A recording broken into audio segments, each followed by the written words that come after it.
They told me to sit in the corner, literally, at the defense table. A leather chair was pulled slightly away from the others, and I was told, politely but firmly, to sit there. "Sit down, little girl," the opposing counsel had muttered, with a smirk, his voice low enough not to be heard by the judge, but loud enough to make my skin crawl. And the worst part, the courtroom laughed. Not all of them, of course, but enough. A few reporters in the gallery chuckled. A couple of the older men in the back family, maybe friends of the man who was trying to erase my father's legacy, actually snorted out loud.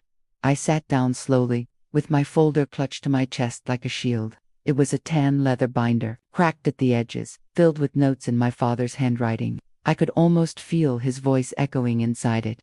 He would have hated this. He would have hated seeing me here, alone, defending everything he built against people he once trusted. But, most of all, he would have hated how they looked at me like I was a child playing dress-up in a courtroom. Too big for me. The judge hadn't even looked up yet. He was still reviewing the motions on his screen, his glasses perched low on his nose, unconcerned by the tension in the room.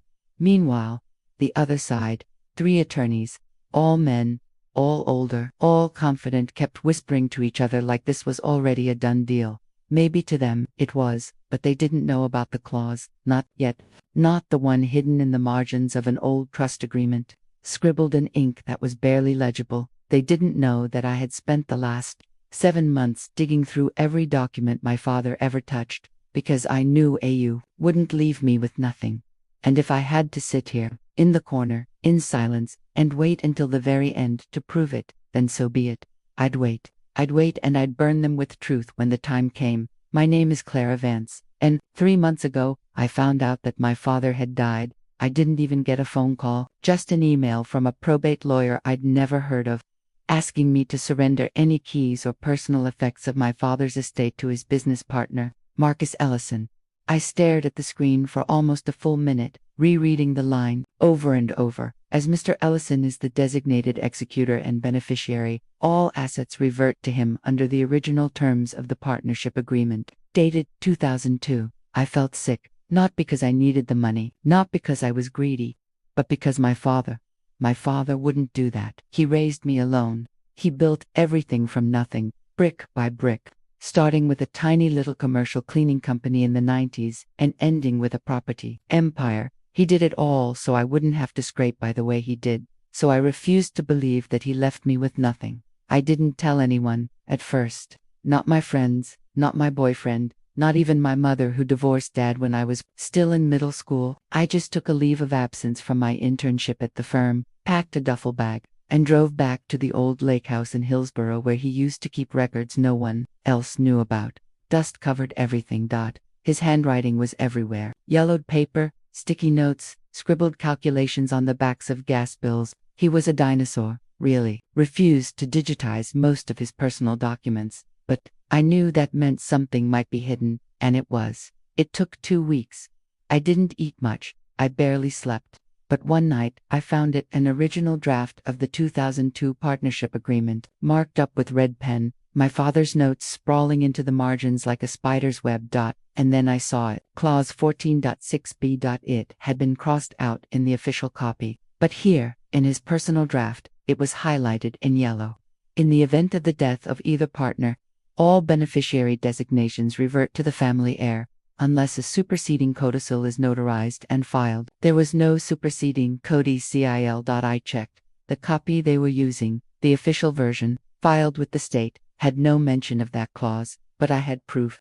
His notes were everywhere. Marcus refused this revisit after review. With Clara legally enforceable, I cried. It was 2 a.m, and for the first time since that cold, impersonal email, I felt something close to hope, so I filed a motion to challenge the probate. They laughed, literally laughed, in my face when I showed up to court the first time. No law firm would take me seriously. I was a 25-year-old with no JD, no courtroom experience, and no fortune to pay for the kind of legal war they were prepared for, but I didn't care. I filed my own paperwork. I studied like my life depended on it, because in a way, it did. And now, here I was, sitting in a chair pulled slightly away from the defense table, clutching the truth against my chest like it was a weapon. I didn't expect to win today. They had an army of lawyers and a judge who seemed to know them on a first-name basis.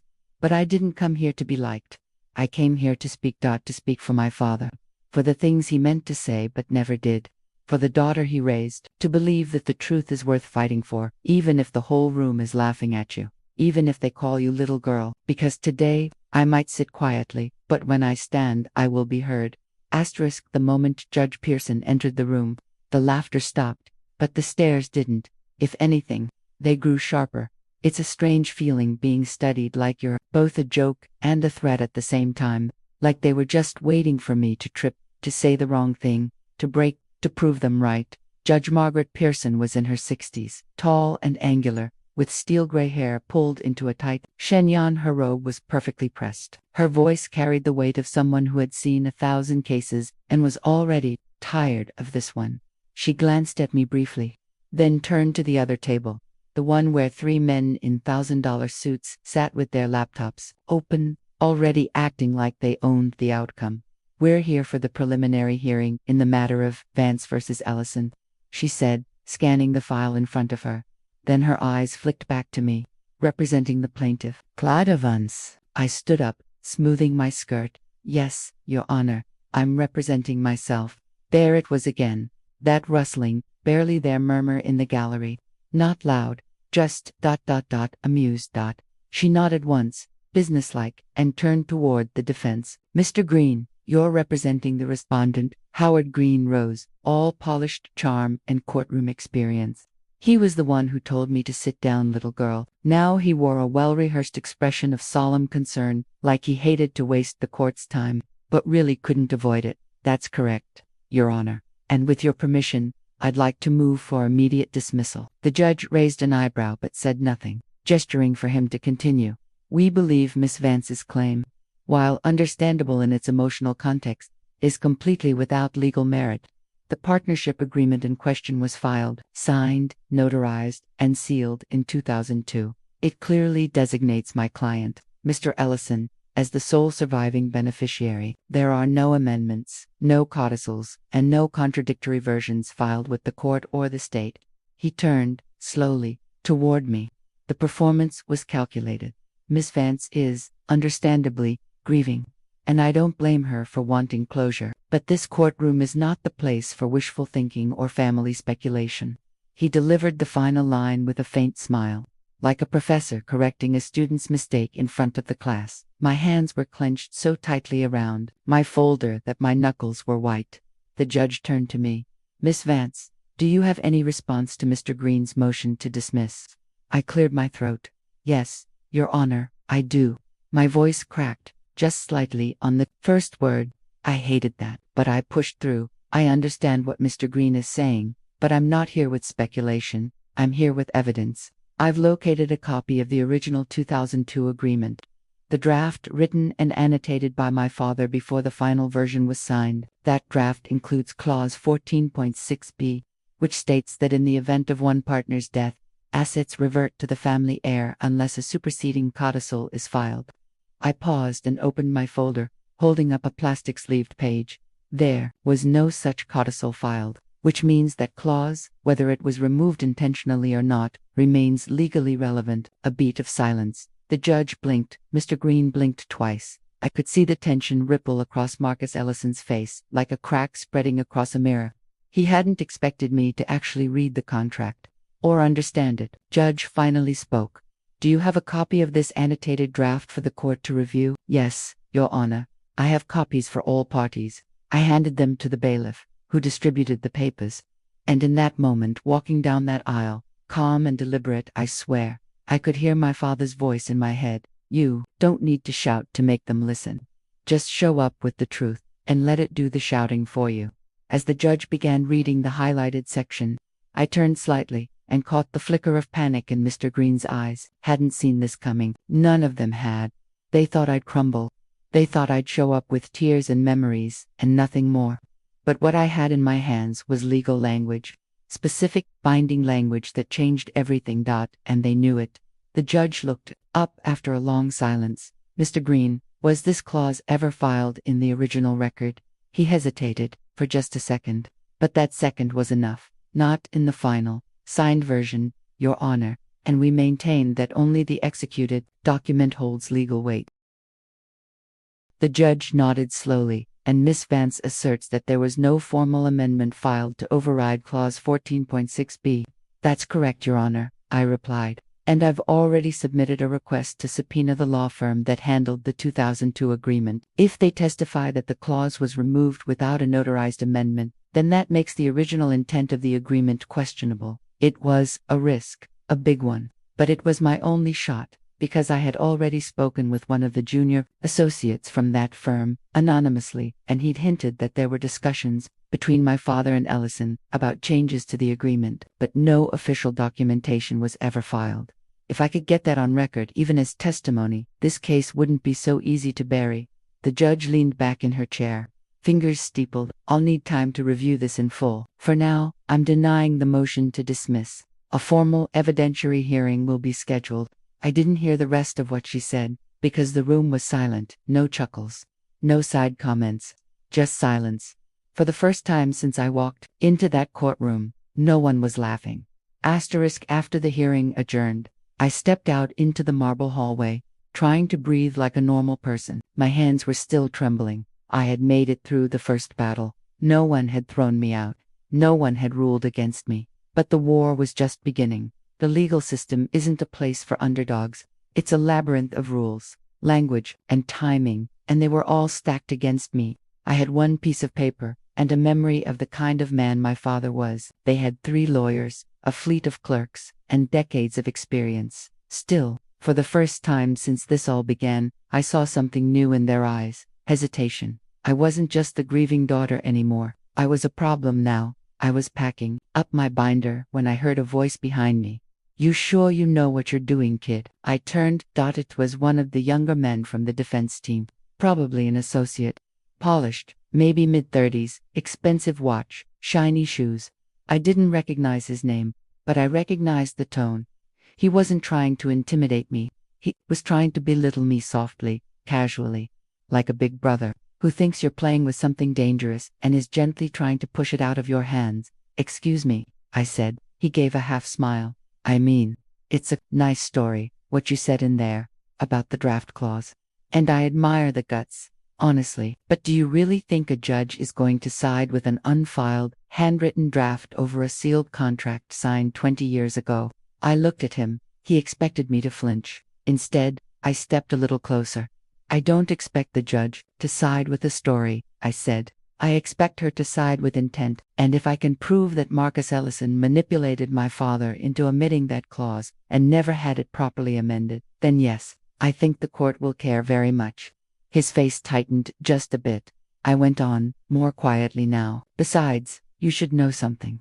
My father didn't trust Marcus, not at the end, and he didn't trust your firm either. That's why he kept everything in writing, every conversation, every margin note. So if you're wondering if I know what I'm doing," I raised the binder slightly between us. "Yes, I do." He blinked, then gave a fake laugh, like he wasn't rattled.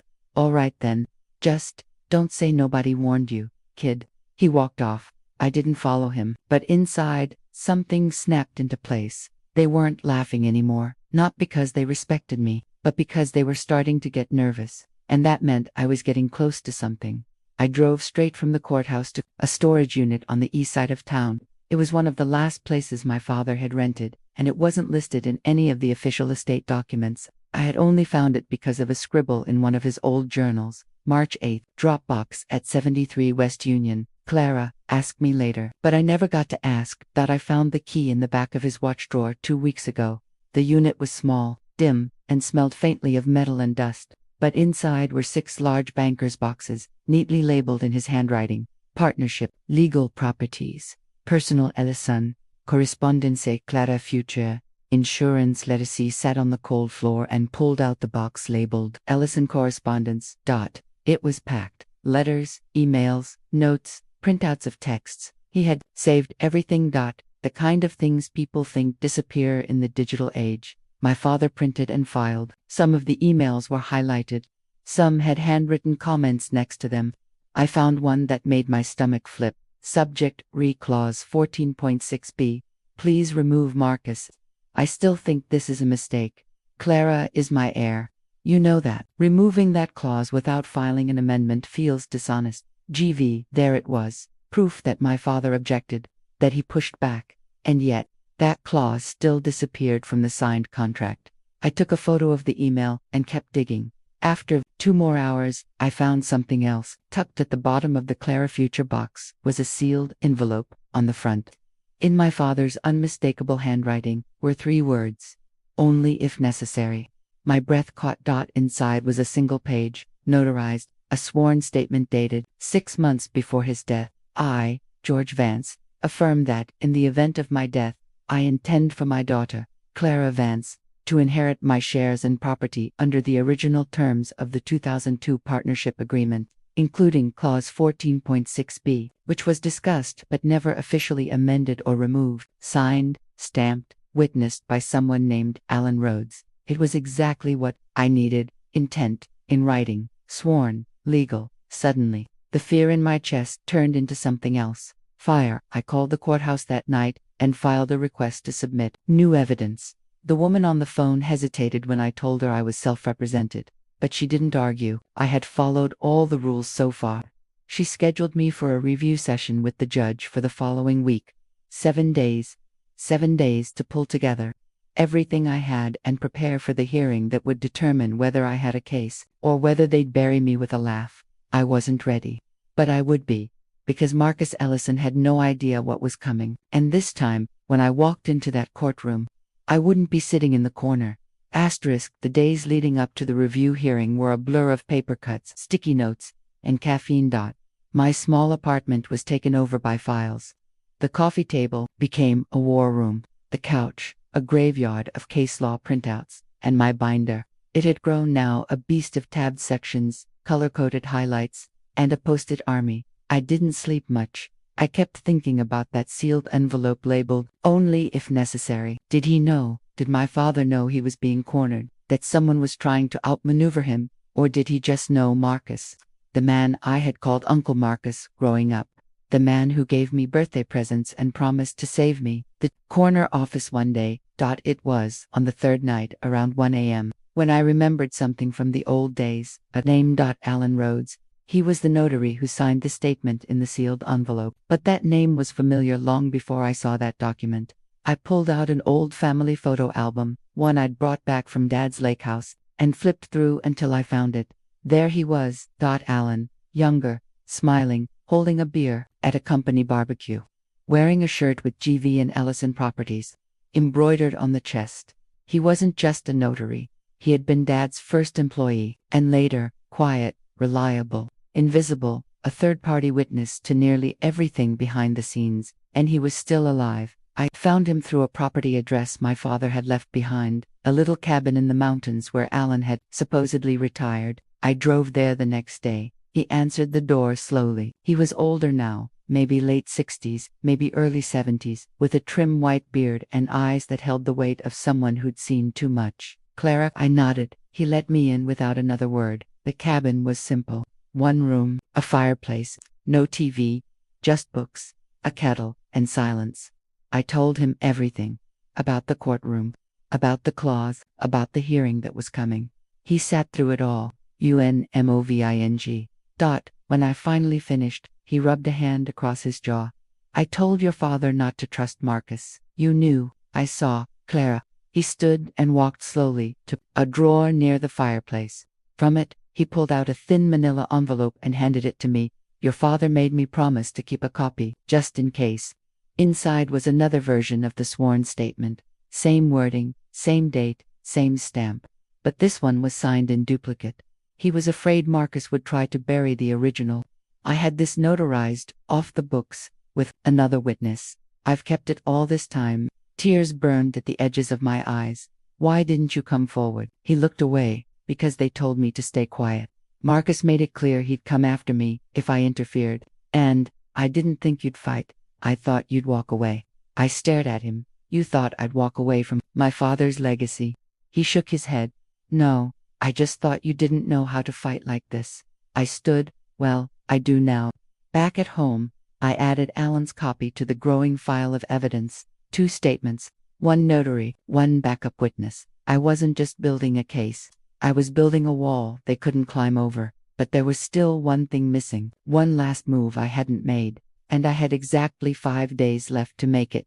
The next morning, I drove downtown and walked into the offices of Ginsley Parker and Co., the firm that had originally drafted the 2002 partnership agreement. I had already submitted a formal request to subpoena their records.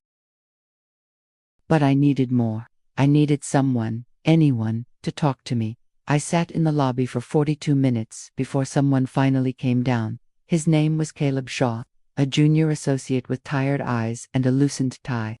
He looked barely older than me. "You're Clara Vance?" he asked, softly. I nodded. He looked around, then motioned for me to follow him into a small conference room. He closed the door behind us. "I don't have long," he said, "but I think I know what you're here about." He opened his briefcase and pulled out a folder marked GVE Agreement. Original Review Notes 2002. Inside were memos, printouts, margin comments. And buried in the back, a typed summary that made my breath catch. Client George Vance expressed concern over removal of clause 14.6b. Advised of risks. No follow-up amendment filed or authorized by both parties. Potential for future dispute flagged. There it was, in black and white. The law firm knew. They knew the clause had been removed in a way that left the agreement vulnerable, and they did nothing. "Why are you showing me this?" I whispered. Caleb sighed. "Because my boss won't. He's already sided with Ellison. But I've read your motion. I've seen the evidence you filed. You're not wrong, Clara." I sat back in my chair. "Will you testify?" He hesitated, then nodded. "If I'm subpoenaed, I'll tell the truth." When I stepped outside the law firm, the sunlight felt different, sharper, like the shadows had lost their power. I had a notarized statement, a backup witness, and now a lawyer willing to go on record that my father objected to the removal of that clause. I was no longer the underdog. I was becoming a threat, and in 3 days, I'd walk back into that courtroom with a story they couldn't laugh away, because this time, I wasn't defending a theory, I was defending the truth. The courthouse looked different that morning. Colder, taller. Not because the building had changed, but because I had. I wasn't the same girl they told to sit down in the corner. Not anymore. This time, I walked in with my head high. This time, I wasn't clutching a binder like a lifeline. I was carrying it like a sword. Inside, the hallway was buzzing. Reporters, clerks, a few curious faces from the business world. Apparently, word had gotten out that Marcus Ellison's golden inheritance was being contested, and not just by anyone, but by the founder's daughter. Some people stared, some whispered, but no one laughed. That was new. I stepped into the courtroom early and took my seat. Not in the corner chair this time. No one dared suggest it. The opposing side filed in slowly. Mr. Green looked more tired than smug now. His jacket wasn't buttoned. His smile was mechanical. And Marcus looked furious. He wouldn't look at me at first, just whispered something sharp to his lawyer, pointing toward the judge's bench. I watched them scramble to adjust their folders, pulling out new paperwork I hadn't seen before. Desperation looks different when you know what you're looking for. Judge Pearson entered at 9:02. She scanned the courtroom once, then nodded at the bailiff. "We are reconvening for evidentiary review in the matter of Vance versus Ellison. Miss Vance, you may begin." I stood steady. "Your Honor, I'd like to submit 3 pieces of evidence for the court's review." I moved to the front, handed the documents to the clerk, then turned to the room.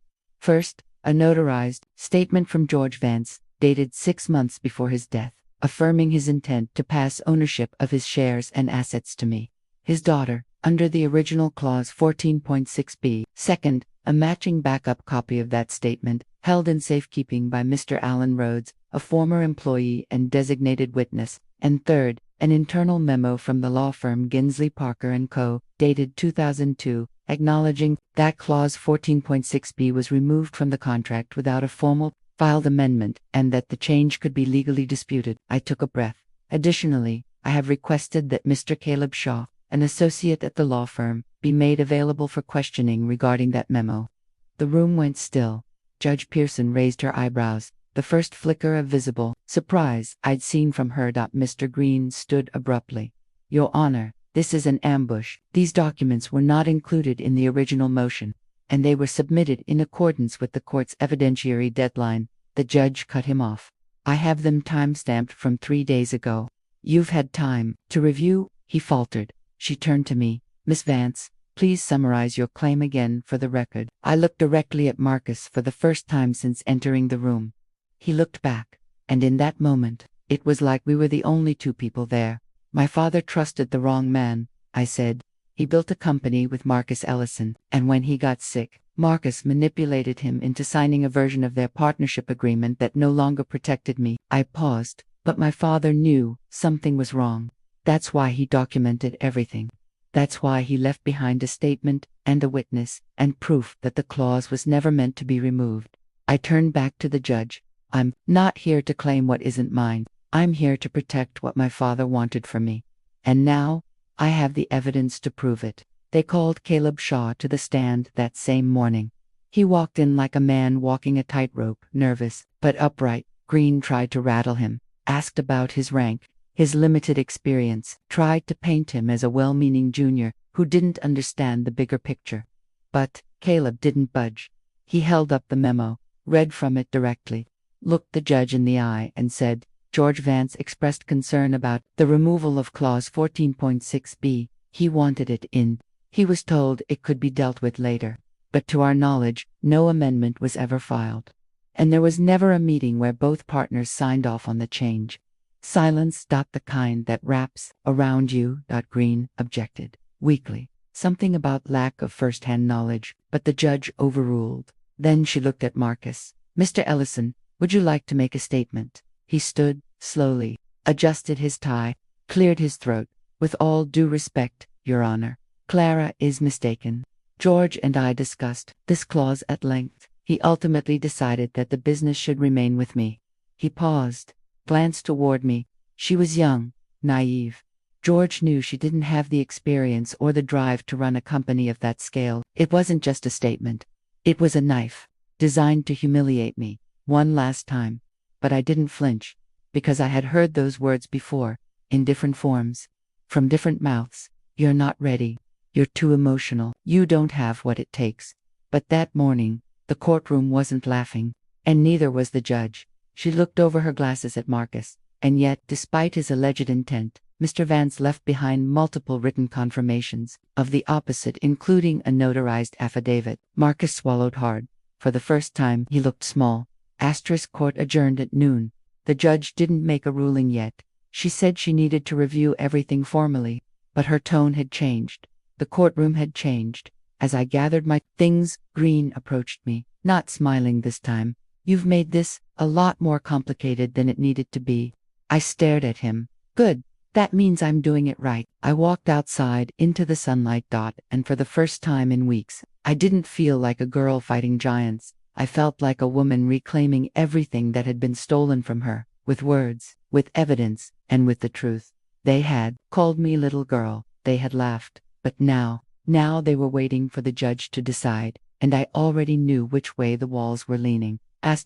There's a kind of silence that falls when you walk into a room uninvited. It's not just quiet, it's loaded, heavy, waiting for you to explain yourself. That's exactly the kind of silence I walked into when I entered my father's old office. I'd driven 3 hours back to the estate after the first courtroom session. Everyone had assumed I'd run away, that I'd be too humiliated to show my face again. But I wasn't going home, not yet.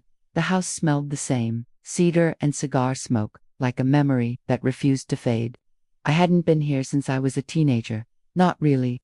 After Mom left and I went with her, this place stopped being mine.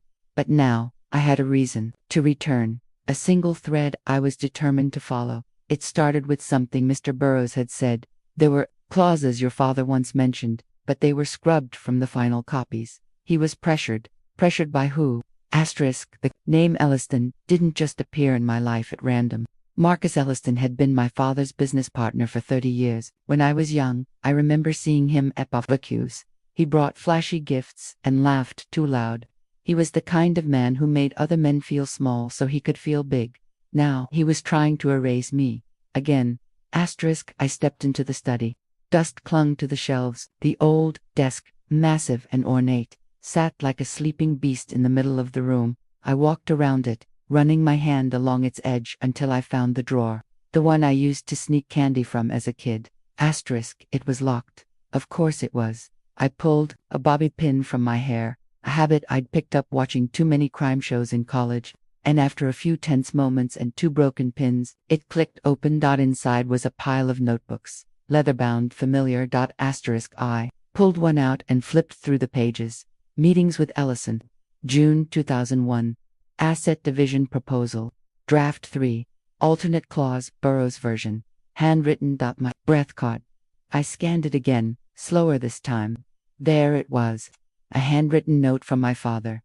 Not a signature, not typed, not official, but real. If I pass unexpectedly, I want Clara to have full say over personal assets.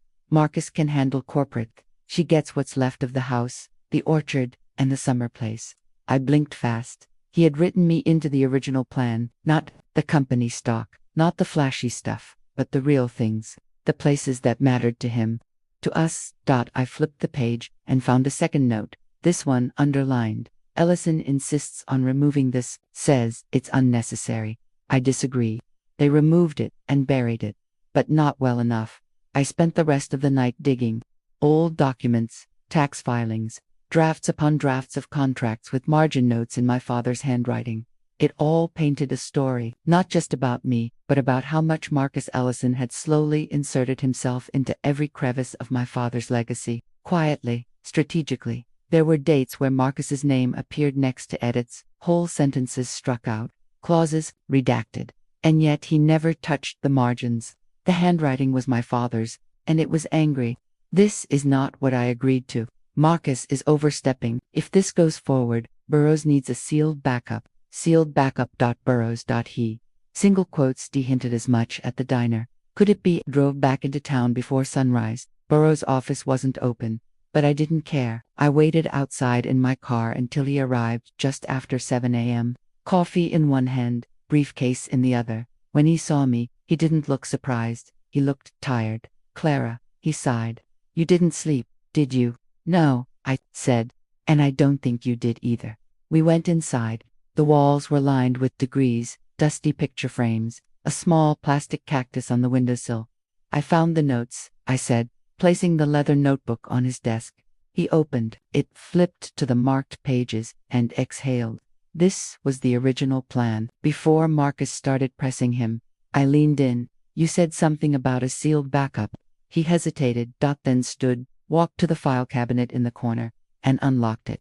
A few minutes of rustling later, he pulled out a small envelope, yellowed with time. It was addressed in ink, to be opened only if they tried to silence her. My heart stopped. Burroughs looked at me. He wrote that envelope himself. I kept it, like he asked. I opened it with trembling fingers. Inside was a folded document, notarized, sealed, addendum to living will alternate transfer clause in the event of tampering, concealment, or exclusion of my daughter Clara from the primary will. This clause is to supersede all prior arrangements related to personal property. There it was. My father's signature. The notary's stamp. A date 3 weeks before his heart attack. Proof. Real, legal, undeniable proof. I looked up at Burroughs, tears welling in my eyes. Why didn't you say this earlier? He shook his head, voiced soft, because Marcus would have buried me too. By the time I stepped back into the courtroom for round 2, I wasn't trembling anymore. I wasn't a little girl begging for a place at the table. I was walking in with the paper they forgot to burn, and I was going to read it out loud. For the first time in that courtroom, there was silence. Not the kind of silence that invites peace, but the kind that stretches like a rubber band pulled too far, tense, humming, about to snap. I stood there, the document still trembling slightly in my hand. My voice had stopped, but the words I'd just spoken seemed to echo in the air like a gunshot. In the event that the named successor is found to have committed willful fraud in the representation of assets, the rights to the estate shall transfer in full to the next eligible blood descendant. I looked up, right at Marcus.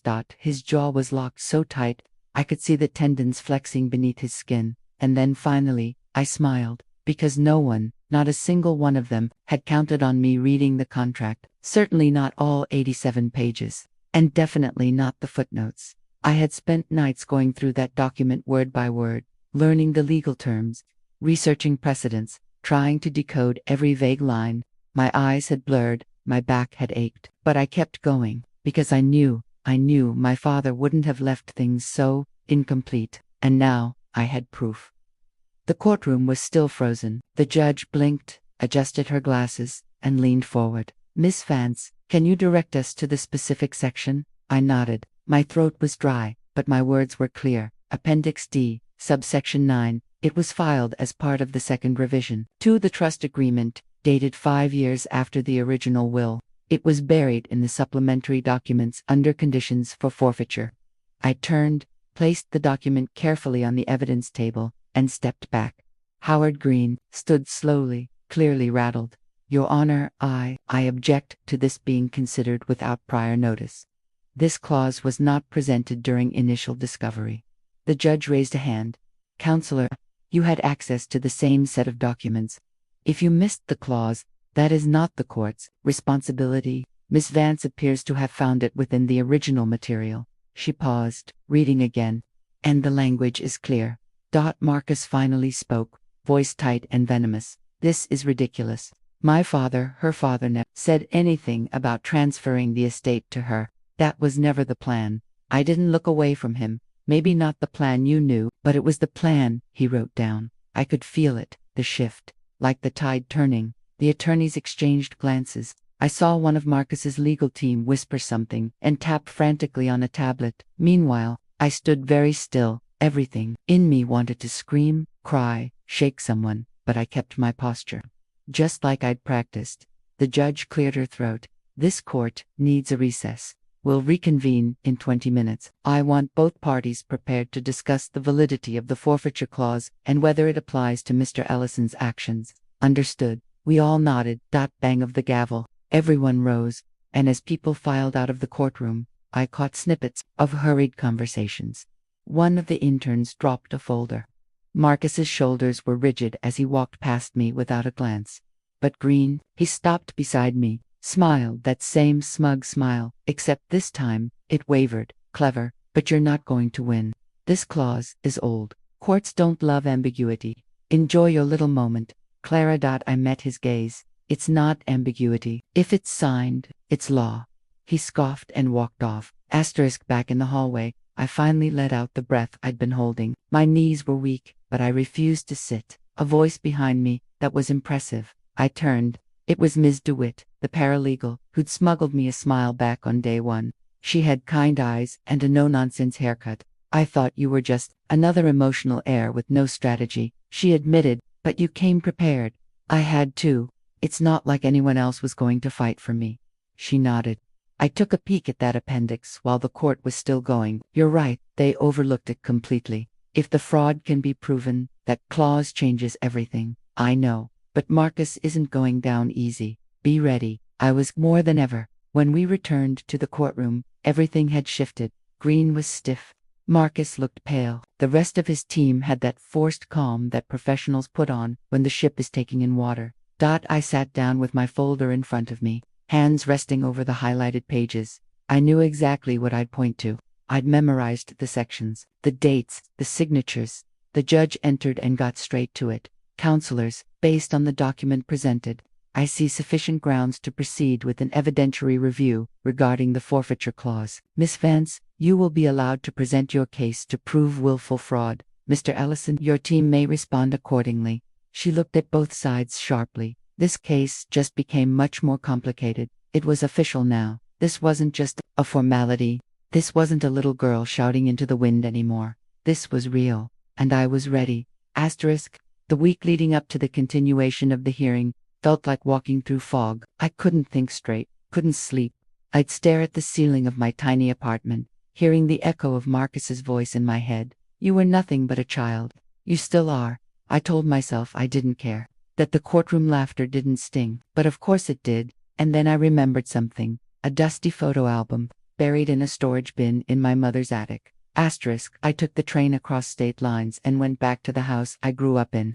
My mother opened the door, wearing her usual, tired smile, the kind that never quite reached her eyes anymore. She hadn't touched Dad's study since the funeral. The furniture was still covered in white cloths, like ghosts, waiting for permission to disappear. I made my way to the attic and dug through bins marked Clara's School, Christmas, Dois Mil e and Misk, papers. Frank was in the bottom of that last bin, a thick, leather-bound album. I turned page after page, childhood birthdays, summer lake trips, my high school graduation. Then I saw it, a photo of my father standing with a group of men in suits, and one man, in particular, standing next to him, holding a signed contract. Marcus. Asterisk in his early 30s, hair thicker, eyes sharper, but that smug smirk still there. Dad had scribbled something in pen across the bottom. Frank plus Marcus, final deal signed. Partnership sealed, but only under one condition. Clause X stays in 1999. Clause X. It couldn't be. Was that just a nickname? I turned the album over, and inside the back cover, tucked into a zippered compartment, was a folded piece of paper, a handwritten note from my father. If anything happens to me, the true clause is not the one filed. Marcus insisted I bury the real version, but I kept it for Clara, hidden with the originals. She nowhere. I felt like I couldn't breathe. He had hidden something even Marcus didn't know about, and he had trusted me to find it. I spent the next 2 days cross-referencing every document I had scanned, every piece of the original contract I'd studied. I went back through my father's old office. I remembered how he used to hide his important papers behind the false wall in the lower cabinet drawer, and there it was, an envelope marked only with a single X. Inside was a signed, notarized page, dated the same as the original contract, but with a paragraph that did not exist in the copy submitted to court. My hands trembled. In the event of my death, should my business partner attempt to dissolve, sell, or transfer any shares of the Vansallison Group, 51% control reverts to my sole heir, Clara Vance, unless explicitly revoked in writing, which it has not been. It was real, a hidden clause, filed but not included, signed, notarized, enforceable. I stared at it for what felt like hours. Then I picked up the phone and called the court clerk. "Hello, this is Clara Vance. I need to submit new evidence before the hearing continues." The day of the return hearing, I walked into the courtroom with a small black folder clutched in my hands. Marcus was already there, laughing with Green. They stopped when they saw me, and I swear Marcus smirked again, like a snake that thought it had already swallowed its prey. Judge Pearson raised an eyebrow when I stood and requested to submit a newly discovered document. Green objected instantly. "Your Honor, this is irregular. The document should have been presented during discovery." But I remained standing, Your Honor. "I only found this because my father hid it intentionally. It's signed, notarized, dated, and it's not a revision. It's the original clause that was suppressed." There was a long silence. Judge Pearson gestured for the bailiff to take the folder. I watched Marcus's face as he read the page, the way his mouth fell open, slightly, the way his nostrils flared. He turned to Green. "This wasn't in the file." "I know, sir. I don't know how." I felt the shift in the room, like a wind turning against the tide. For the first time, I wasn't the little girl in the courtroom. I was Frank Vance's daughter, and I had just dropped a bomb. Asterisk, I didn't sleep the night before the final hearing. I paced across my apartment, repeating the clause out loud, over and over. The more I read it, the more it felt like a lifeline hidden in plain sight, the thread my father had left behind for me to follow.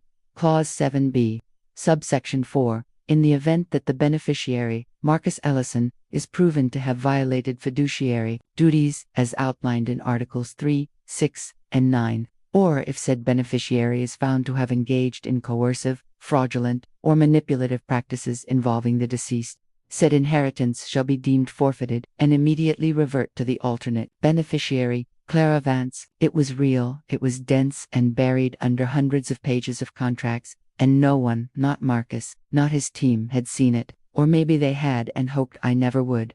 I stepped into the courtroom with a copy of the clause printed, highlighted, and read. My hands were trembling, but my chest held something new. Resolve. The gallery was packed this time.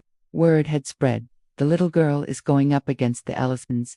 They came for the show, expecting a train wreck, but I had something else in mind. Marcus was already seated at his table, flanked by his lawyer Green and 2 junior associates. He looked bored, not anxious, not even smugged, just like a man waiting for another minor nuisance to be cleared. He looked at me the way one might look at a gnat that refuses to be swatted. The judge entered. Gavel, silence. Ms. Vance, you've petitioned to present new evidence. Yes, Your Honor. Green stood instantly. Objection.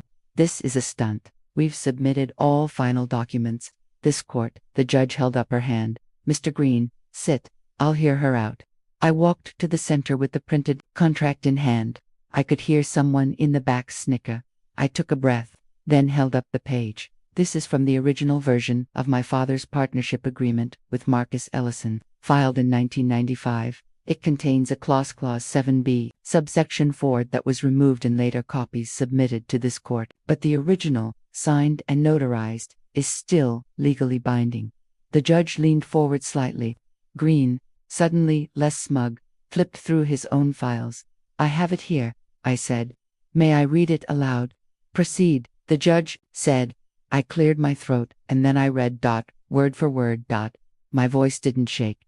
I spoke slowly, clearly, feeling every syllable land like stone on tile. There was a shift in the room. People stopped fidgeting. Someone coughed, but it was stifled. The air changed by the time I reached the line, double quotes, shall be deemed forfeited, and immediately revert to the alternate beneficiary, Clara Vance. The courtroom was silent, dead silent. Even the court stenographer had paused. I placed the copy on the clerk's table. That clause was omitted in the version submitted by Mr. Ellison's legal team, but the copy I have is signed and notarized. I obtained it from a former paralegal of my father's firm, who kept the original drafts for safety. He was willing to testify. The judge stared at the paper for a long moment. Then she looked to Green. Mr. Green, does your team have this clause in your version? His mouth opened. Nothing came out. We do not, Your Honor. Did you review all earlier drafts? Green hesitated. We submitted the most recent, which omits a legally binding clause regarding misconduct. That omission is now under scrutiny. And then I turned to Marcus. He hadn't moved, but his jaw was tight, red creeping into his neck. Asterisk. I also have documents showing payments made from Marcus Ellison to 3 employees at my father's company between 2016 and 2018, while my father was in early stages of cognitive decline. Payments that coincide with the shift in power, and I handed over another tabbed folder. A notarized letter from one of those employees admitting they were paid to conceal changes made to the company charter without my father's full understanding. The judge blinked once, twice, and then she said something I will never forget. We will adjourn briefly. I need to review these documents in chambers. She rose. Gavel down. The courtroom exploded. Not in noise, just in motion. Green arguing, in whispers, Marcus cursing into his hands, reporters scribbling notes like wildfire. Eyes turning toward me, but differently now. Not mocking, not little girl. I walked back to my seat with my head held high. The clause was real, and they weren't laughing anymore. Asterisk. The courtroom felt like a different place when we returned. The air was thick with anticipation, like the moment before a storm breaks. The judge entered, her face unreadable, her eyes steady. She cleared her throat, folded her hands on the bench, and looked directly at me. Miss Vance, Mr. Ellison, this court has reviewed the new evidence submitted, including the original notarized clause and the testimony from the former employee regarding the payments and concealment. Marcus shifted uncomfortably in his seat. Green glanced nervously at the judge, his usual composure slipping. Given the weight of this evidence, and the corroborating testimony, this court finds that there is sufficient proof to conclude that Mr. Ellison engaged in actions violating his fiduciary duties to Mr. Vance. My heart pounded so loud I thought the judge might hear it. Therefore, pursuant to Clause 7b, subsection 4 of the original partnership agreement, the contested estate and control of the Vance Group shall be transferred in full to Miss Clara Vance, the rightful heir. The room was silent for a beat. Then murmurs rippled through the gallery like a rising tide. Marcus stood, pale and defeated. Your Honor, this ruling is unfair. I demand a stay pending appeal. The judge held up her hand. Any appeal is at your discretion, Mr. Ellison. But this court's ruling stands effective immediately. She banged her gavel decisively. The room erupted, reporters shouting questions, cameras flashing, but I was already standing, my legs shaky but my spirit soaring. Asterisk outside the courtroom.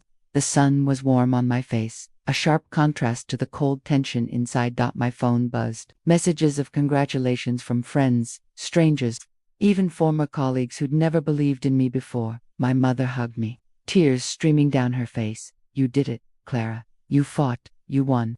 I looked up at the sky. For years, I'd been told to sit down, to be quiet, to wait. But now, I stood, and I was heard.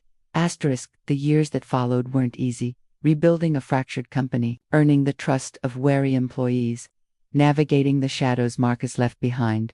But I did it, and every time I felt small, I remembered that hidden clause, the promise my father made to me. A promise I kept. The courtroom was empty now, save for a few lingering echoes of arguments past. The battle was over, but the story of what had been won and lost would stay with me forever. Standing outside those heavy doors for the last time, I thought about everything this fight had demanded: sleepless nights, doubted words, and every whispered insult disguised as advice. Sit down, little girl. This isn't your place. You don't understand business. They were voices meant to silence me. But instead, I found my voice. I remembered my father's faith, hidden in handwritten notes, secret clauses, and the quiet strength of his trust. He believed I was worth fighting for, even when the world around me didn't. Life after the verdict wasn't perfect. Taking over the company meant more than signing papers. It meant earning respect, making hard decisions, and rebuilding a legacy fractured by betrayal. Marcus's shadow lingered, but every day I claimed a little more light. I felt like I couldn't breathe. He had hidden something, and more than the company or the inheritance. I reclaimed myself. Sometimes people ask me what advice I'd give to someone who feels unheard, dismissed, or trapped. I tell them, your story matters. Your voice matters. Fight for your truth, even when it feels impossible. Because sometimes the biggest battles aren't just about winning. They're about standing up and saying, I won't be invisible. The courtroom laughter, the sneers, the doubts, they don't define us. What defines us is how we rise, how we hold on to hope, how fiercely we protect what's ours. And standing there, years later, watching the company flourish, and knowing I honored my father's legacy, I realized I had become more than the little girl. I had become the woman who wouldn't be silenced.